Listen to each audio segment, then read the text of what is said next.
Hey guys, what's going on? It's Chamber here. Now in today's video, this is going to be my review of the brand new AVerMedia Live Gamer Duo. Now, this is my brand new capture card that I'm using. I recently had an HD60 Pro. My parents got me this for my birthday. So this is actually a really big capture card for a lot of different reasons. So we're gonna go right here. Now, this is what it looks like. Now, this comes in at 250 US dollars. I got it from AVerMedia directly. Check it out. 250 US dollars.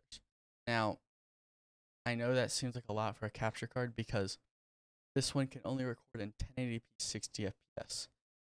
But the reason it's a big deal is because it has two inputs. See, that's where they get the Duo from. So you have one HDMI in that you use for your gaming PC, which is what I'm using. I use the out mode to go right to my 240 hertz monitor. And I have an input, which you can use for something like a camera. This is a lot cheaper than using something like a cam link, because then you still have to get a 240 hertz pass-through card and that cam link. So, but let's talk about what I was using before. I was using an HD60 Pro, and this is an amazing capture card, do not get me wrong, but I got tired of having to duplicate my screens, which meant that it was very hard for me to like alt tab out of games, and it just kind of got annoying. And certain things, like I couldn't see my BIOS, or if I wanted to see my BIOS, you guys couldn't see it. Like for example, with my Fortnite video, I had to restart and reset the display for it so it would just be on the Elgato. But let's get right into the unboxing experience of this thing. In my opinion, this is actually a really good. So you see, we're here. This was me on Friday. So unboxing the card. Just kind of looking around. We don't really. Cutting it took me a while. Don't know why. Alright, we got it off. And the reason this is able to support 240 hertz pass-through, I'll talk through this, is because of the fact that it is HDMI 2.0. So if you are on a 240 hertz monitor or a 1440p 144 hertz or a 4K 60 hertz monitor, you need to make sure that your monitor has HDMI 2.0. Test that obviously without a capture card, but alright, they gave me an HDMI 2.0 cable. While I'm on the subject of that, it doesn't really matter. I mean, if your cable doesn't work, maybe it's old or like kind of beaten up, that might be why. But obviously, back to what I was saying, test your monitor. Test it, connect the HDMI to your graphics card straight to your monitor, see if you can run at your full refresh rate. I have a friend who has a 1440p 165 hertz overclock monitor from Acer, and he's stuck at 144 hertz. He's on HDMI, which is not the end of the world. So obviously you can try it. And as you can see, it looks pretty good. Now, just kind of take it out of the anti-static bag. So now we're going to go back to my thing. Sorry, I have to kind of like see it on this monitor. But we're back here. So now we're going to go to right here. So what you'll do is then it's only a one monitor. So for example, if I go control, hardware and sound, video control panel, before it would show up where I would have my Asus XG258Q monitor and then my Elgato HD60 Pro. Now I only have one, so I don't have to do something where I adjust desktop. No, set multiple slash, right click, clone. So much easier now. It's way smoother.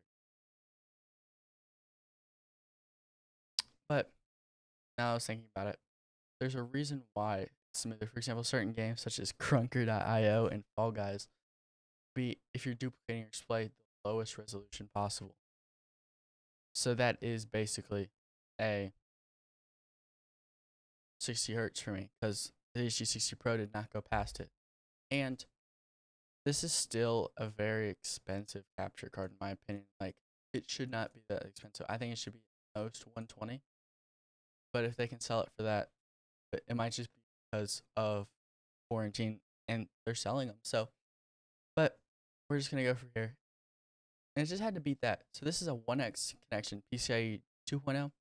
This is a 4x 2.0. This quality looks so much better.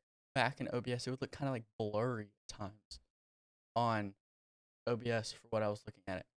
I don't have that issue anymore. So that brings me to, I know a lot of people are going to ask, why didn't I buy a Live Gamer 4K or a 4K 60 Pro? They're basically the same price. Like, for example, I believe this one actually might be slightly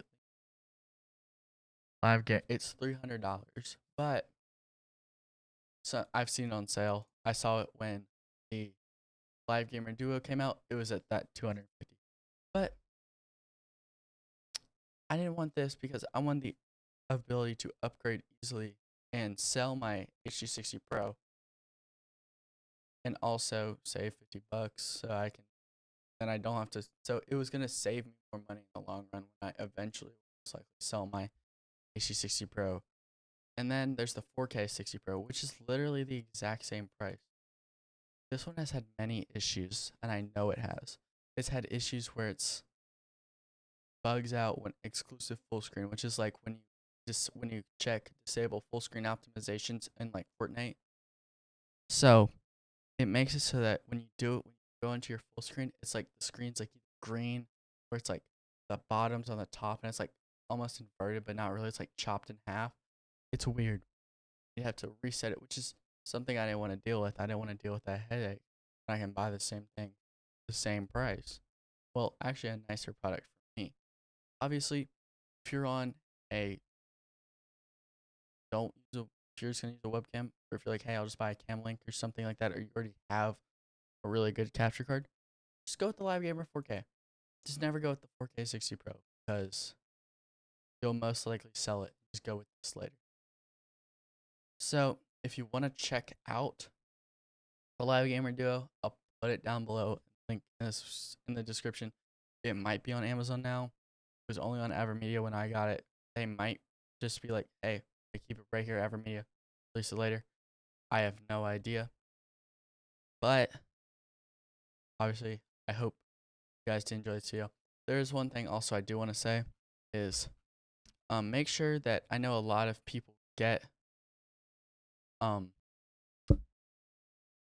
dual streaming PCs because they have lower end hardware and they're like, hey, I already have two PCs, so I just want to set up. Make sure you have a better than a 6th gen Core i5 or Ryzen 5 1600, and then a GTX 1050 or Radeon 7 560. That's not a big deal in my opinion. I have a 7500 i5 and a 1050 Ti. But honestly, if you do, just try and overclock that 1050, and I think you should be fine. I have 8 gigs of RAM. Well, I have 16, but and then if you are somehow recording in HDR, you have to have a 5500 XT, which is a newer card, but still very good. So just want to put that out. But like I said, put in the link in the description down below. You guys have enjoyed. I'll see you guys later. Bye, guys.